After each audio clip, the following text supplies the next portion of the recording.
A bit like co-creative leadership, conversational debt is another term that I kind of coined in the past few years, and it all started in an article that I wrote for the Forbes website. In my consulting career, I worked with many companies of different shapes and sizes, and if there's one thing that I keep noticing with all the clients I work with, it's this notion of the missing conversations.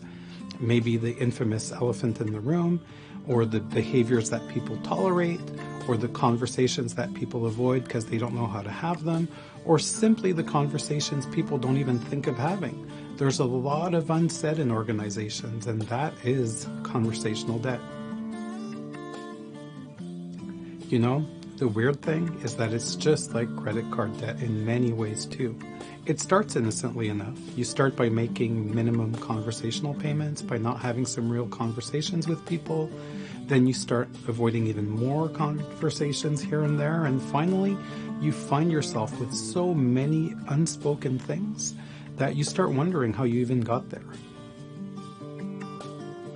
In organizations, people often feel uncomfortable having real conversations because they fear creating conflict, or they worry the conversation is going to spin out of control. And sometimes they even feel it's useless to talk about it because nothing's going to change anyways. So they choose not to have the conversation, and without realizing it, they end up creating more conversational debt in their lives. And in our personal lives, it can feel like the stakes are even higher.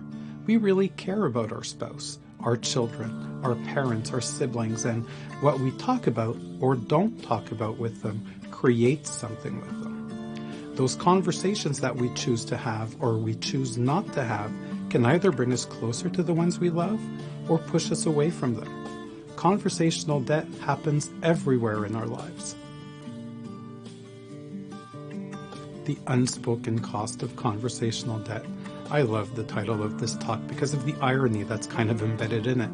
As I said before, conversational debt is all those things we don't talk about, but really should be talking about. And there's a cost to this debt. We just don't talk about it because we just don't see it. But the end result of not having the real conversations in an organization is that it creates an environment where people are left feeling unhappy, fearful, and sometimes even disengaged. The cost of not doing anything is actually much higher than the perceived pain of you taking action. And that is the unspoken cost of conversational debt.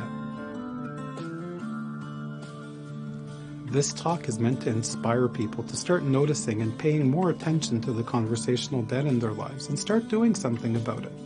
The problem is that for many people, there's a lack of awareness that there's missing conversations or that certain conversations are even possible to have.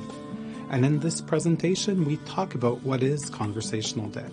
How does it show up in the workplace? How does it show up in your personal life?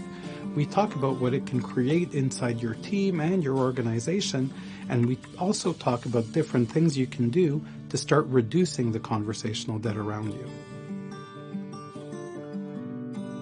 The idea is to create awareness of this debt, and then it can help you start putting words on something that you can actually see every day but can't quite describe. But once you start seeing it as conversational debt, it becomes hard to unsee it and ignore it when it happens. And once you know the cost of this debt and the impact of it on your organization, it becomes difficult not to feel compelled to do something about it.